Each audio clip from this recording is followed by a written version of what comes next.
Un roi, chapitre 4. Salomon était roi sur tout Israël. Voici les hauts fonctionnaires qu'il avait à son service. Azaria, le petit-fils du prêtre Tsadok, Élioreph et Akija, le fils de Sisha, étaient secrétaires. Josaphat, le fils d'Achilude, était archiviste. Benaja, le fils de Jéhojada, était à la tête de l'armée. Tsadok et Abiatar étaient prêtres. Azaria, le fils de Nathan, était le chef des intendants. Zabud, le fils de Nathan, était prêtre. C'était un proche du roi. Akishar était chef du palais royal et Adoniram, le fils d'Abda, était préposé aux corvées. Salomon avait 12 intendants sur tout Israël. Il pourvoyait à l'entretien du roi et de son entourage, chacun pendant 1 mois de l'année.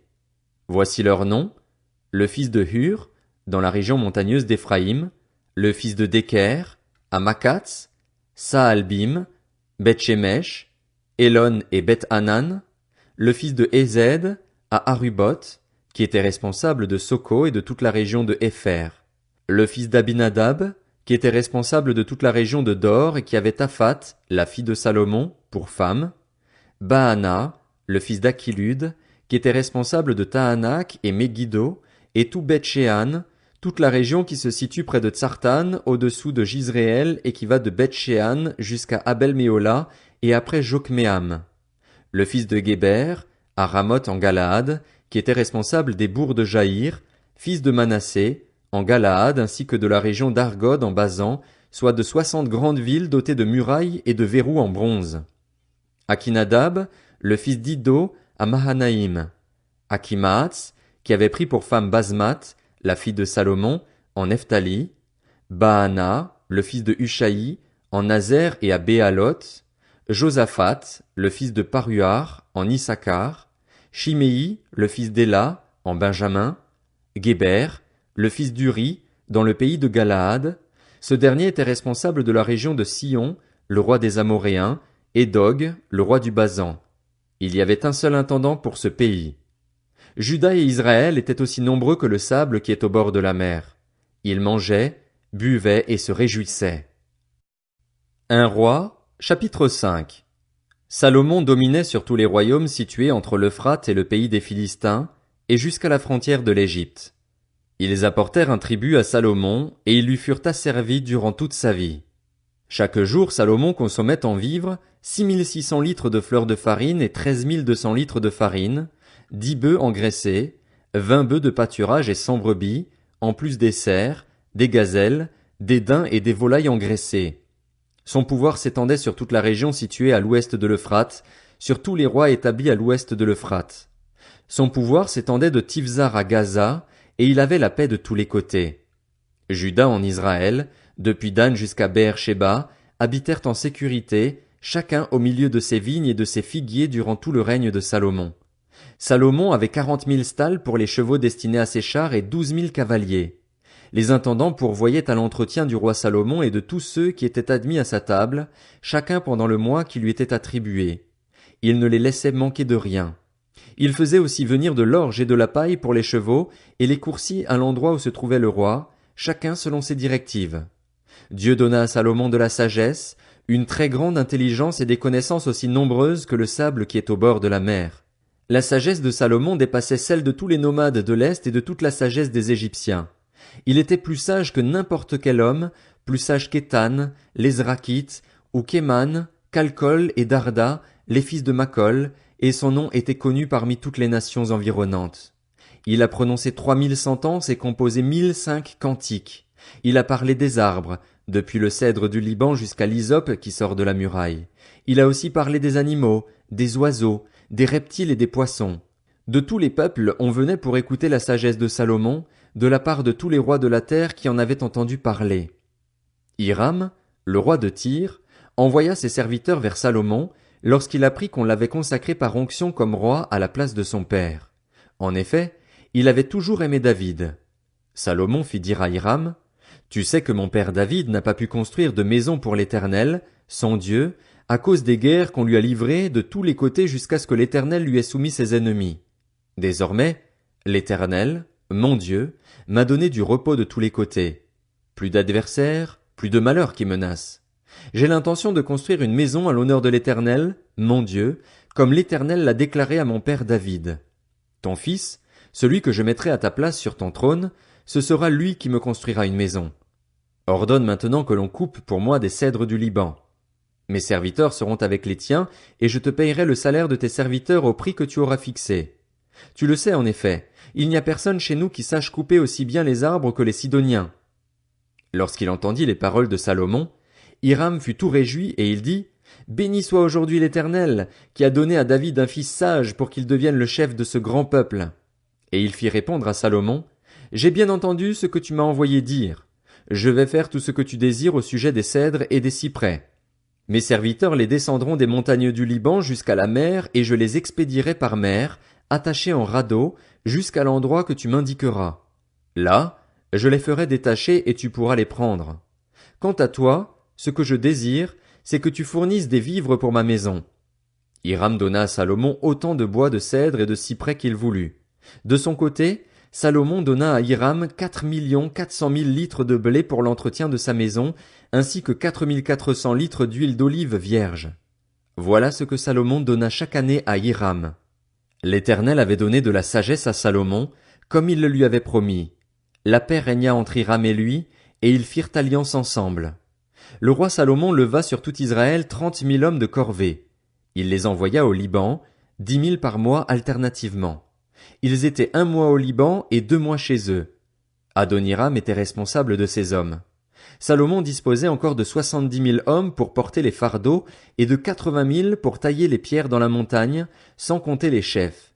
Ils étaient au nombre de 3 300, désignés par Salomon comme responsables des travaux et chargés de surveiller les ouvriers. Le roi ordonna d'extraire de grandes et magnifiques pierres de taille pour les fondations du temple. Les ouvriers de Salomon, ceux de Hiram et les artisans de Gebal les taillèrent. Ils préparèrent ainsi le bois et les pierres nécessaires pour construire le temple. 1 Roi, chapitre 6. Ce fut 480 ans après la sortie d'Égypte des Israélites que Salomon commença de construire la maison destinée à l'Éternel, la 4e année de son règne sur Israël, durant le mois de Ziv, qui est le 2e mois.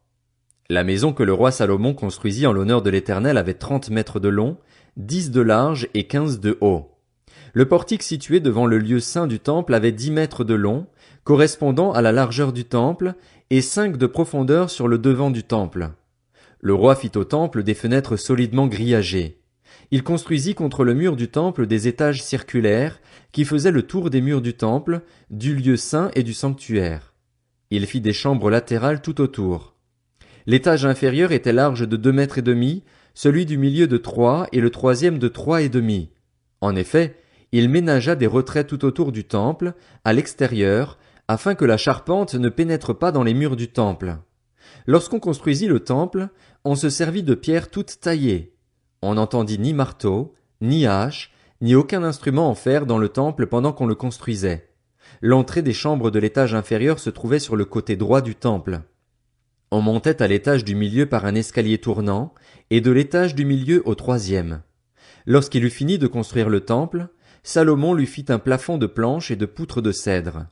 Il donna 2 mètres et demi de hauteur à chacun des étages qui faisaient tout le tour du temple, et il les rattacha à la maison par des poutres de cèdre. L'Éternel adressa la parole à Salomon. Te voilà en train de construire ce temple. Si tu suis mes prescriptions, si tu mets mes règles en pratique, si tu respectes et gardes tous mes commandements, j'accomplirai la promesse que j'ai faite à ton père David envers toi. J'habiterai au milieu des Israélites et je n'abandonnerai pas mon peuple, Israël. Lorsqu'il eut fini de construire le temple, Salomon revêtit ses murs intérieurs de planches de cèdre, depuis le sol jusqu'au plafond. Il revêtit ainsi de bois l'intérieur et il couvrit le sol de la maison de planches de cyprès. Il revêtit de planches de cèdre les 10 mètres du fond du temple, depuis le sol jusqu'au haut des murs, et il réserva cet espace pour en faire le sanctuaire, le lieu très saint. Les 20 mètres sur le devant formaient la maison, c'est-à-dire le temple. Le cèdre à l'intérieur de la maison présentait des sculptures de coloquintes et de fleurs entr'ouvertes. Tout était en cèdre, on ne voyait aucune pierre. Salomon établit le sanctuaire à l'intérieur, au milieu du temple, pour y placer l'arche de l'alliance de l'Éternel. Il avait 10 mètres de long, 10 de large et 10 de haut, et Salomon le couvrit d'or pur. Il fit devant le sanctuaire un autel en cèdre et le couvrit d'or. Il couvrit d'or pur l'intérieur du temple, et il fit passer le voile dans des chaînettes d'or devant le sanctuaire, qu'il couvrit d'or. Il couvrit d'or tout le temple tout entier, et il couvrit d'or tout l'autel qui se trouvait devant le sanctuaire. Il fit dans le sanctuaire 2 chérubins en olivier sauvage, hauts de 5 mètres. Chacune des 2 ailes d'un chérubin faisait 2 mètres et demi, ce qui faisait 5 mètres de l'extrémité d'une de ses ailes à l'autre. Le second chérubin faisait aussi 5 mètres. La mesure et la forme des 2 chérubins étaient identiques. La hauteur de chacun des 2 était de 5 mètres. Salomon plaça les chérubins au milieu du temple, à l'intérieur. Leurs ailes étaient déployées, l'aile du premier touchait l'un des murs, et celle du second l'autre mur. Les bouts de leurs autres ailes se touchaient au milieu du temple. Salomon couvrit d'or les chérubins. Il fit sculpter sur tout le pourtour des murs de la maison, à l'intérieur et à l'extérieur, des chérubins, des palmes et des fleurs entr'ouvertes. Il couvrit d'or le sol de la maison, à l'intérieur et à l'extérieur. Il fit à l'entrée du sanctuaire une porte à 2 battants, en olivier sauvage. L'encadrement avec les poteaux équivalait à 1/5 du mur. Les 2 battants étaient en olivier sauvage. Il y fit sculpter des chérubins, des palmes et des fleurs entr'ouvertes, et il les couvrit d'or.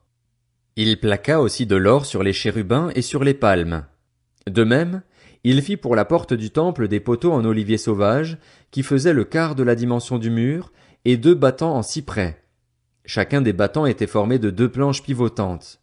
Il y fit sculpter des chérubins, des palmes et des fleurs entr'ouvertes, et il les couvrit d'or qu'il étendit sur la sculpture. Il construisit le parvis intérieur grâce à 3 rangées de pierres de taille et 1 rangée de poutres de cèdre. La 4e année du règne de Salomon, au mois de Ziv, les fondations de la maison de l'Éternel furent posées. La 11e année, au mois de Bul, qui est le 8e mois, elle fut terminée dans toutes ses parties et elle fut telle qu'elle devait être. On mit 7 ans à la construire.